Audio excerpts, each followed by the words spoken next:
ನಮಸ್ತೆ ಸ್ನೇಹಿತರೆ, think easy official ಚಾನಲ್ಗೆ ಸ್ವಾಗತ. ಇವತ್ತು ನಾನು ಸಿಂಪಲ್ ಆಗಿರೋ ಸ್ನ್ಯಾಕ್ಸ್ ಹೇಳ್ಕೊಡ್ತಾ ಇದ್ದೀನಿ. ಅದು ಯಾವುದು ಅಂತ ಅಂದರೆ paneer capsicum roll with sauce ಜೊತೆ ನಾವು ತಿನ್ಬೋದು ಅಥವಾ ಮಯೋನೀಸ್ ಜೊತೆನಾದರೂ ತಿನ್ಬೋದು. ಮನೇಲಿ ಚಪಾತಿ ಉಳಿದಿದ್ರೆ ಈ ರೋಲ್ ಕೂಡ ಮಾಡ್ಬೋದು. ಹಂಗೆ ಚಪಾತಿನ ಮಕ್ಳಿಗೆ ಕೊಡೋಣ ಅಂತ ಅಂದರೆ ತಿನ್ನೋದಿಲ್ಲ. ಸೊ ನಾವು ಪನ್ನೀರ್ ರೋಲ್ ಮಾಡಿಕೊಟ್ಟಾಗ ಈಸಿಯಾಗಿ ತಿಂತಾರೆ. ಇದಕ್ಕೆ ಮೇನ್ ಇಂಗ್ರೀಡಿಯೆಂಟ್ಸ್ ಏನು ಬೇಕು ಅಂತ ಅಂದರೆ ಪನ್ನೀರನ್ನ ನಾವು ಈ ಥರ ಚಿಕ್ಕದಾಗಿ ಕ್ಯೂಬ್ಸ್ ಆಗಿ ಕಟ್ ಮಾಡಿ ಇಟ್ಕೊಳ್ಳೋಣ.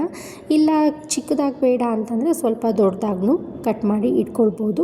ಇದಾಗಿದೆ. ನೆಕ್ಸ್ಟ್ ಮೇನ್ ಇಂಗ್ರೀಡಿಯೆಂಟ್ ಏನು ಬೇಕು ಅಂತ ಅಂದರೆ ನಾನಿಲ್ಲಿ 3 ಥರ ಬೆಲ್ ಪೆಪ್ಪರ್ಸ್ ಕ್ಯಾಪ್ಸಿಕಮ್ನ ಹಚ್ಕೊಂಡಿದ್ದೀನಿ ಮತ್ತು ಸ್ಲೈಸ್ ಆಗಿ ಆನಿಯನ್ ಕೂಡ ಹೆಚ್ಚಿಟ್ಕೊಂಡಿದ್ದೀನಿ. ಈಗ ಪನ್ನೀರ್ಗೆ ನಾವು ಸ್ವಲ್ಪ ಮೊಸರು ಮತ್ತು ಅರಿಶಿನ ಪುಡಿ ಆಮೇಲೆ ಸ್ವಲ್ಪ ಉಪ್ಪು ಹಾಕಿ ಇಟ್ಕೊಳ್ಳೋಣ. ಅದ್ರ ಜೊತೆಗೆ ಸ್ವಲ್ಪ jeera powder, pepper powder, red chilli powder, Byadgi powder ಮತ್ತು ಸಾಂಬಾರು ಬೀಜ ಪೌಡರು, ಇದನ್ನೆಲ್ಲ ಸ್ವಲ್ಪ ಗರಂ ಮಸಾಲ ಪೌಡರ್, ಇದನ್ನೆಲ್ಲ ಚೆನ್ನಾಗಿ ಕಲಸಿ ಒಂದು ಹಾಫ್ ಆನ್ ಅವರ್ ಮ್ಯಾರಿನೇಷನ್ ಮಾಡಿ ಇಟ್ಕೊಳ್ಳೋಣ. ನೆಕ್ಸ್ಟು ಪ್ಯಾನಲ್ಲಿ ಇದೇನು ಕಲಸಿರೋ ಮಿಶ್ರಣ ಕೂಡ ಸ್ವಲ್ಪ ಬಟರ್ ಹಾಕಿ ನಾವು ಫ್ರೈ ಮಾಡ್ಕೊಂಡು ಬರೋಣ.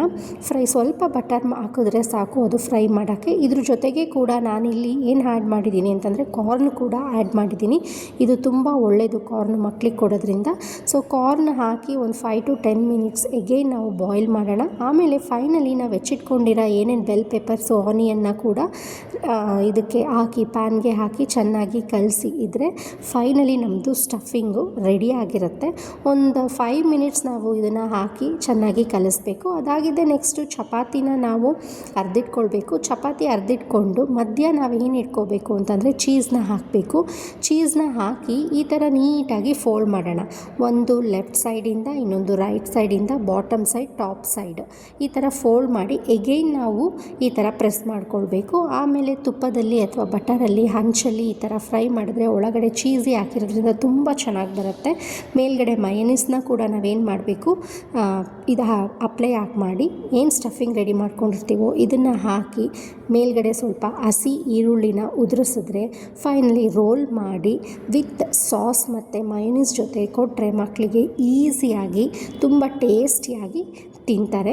ಸೊ ಏನು ಖಾರ ಗೀರ ಅಂತ ಏನೂ ಅನ್ನೋದಿಲ್ಲ. ಸೊ ಈ ಸ್ನ್ಯಾಕ್ಸ್ನ ನೀವು ಕೂಡ ಟ್ರೈ ಮಾಡ್ಬೋದು. ಸೊ ಈ ರೆಸಿಪಿ ನಿಮಗೆ ಇಷ್ಟ ಆಗಿದ್ದಲ್ಲಿ ನಮ್ಮ ಚಾನಲನ್ನು ಲೈಕ್ ಮಾಡಿ, ಶೇರ್ ಮಾಡಿ ಹಾಗೂ ಕಮೆಂಟ್ ಮಾಡಿ. Thank you.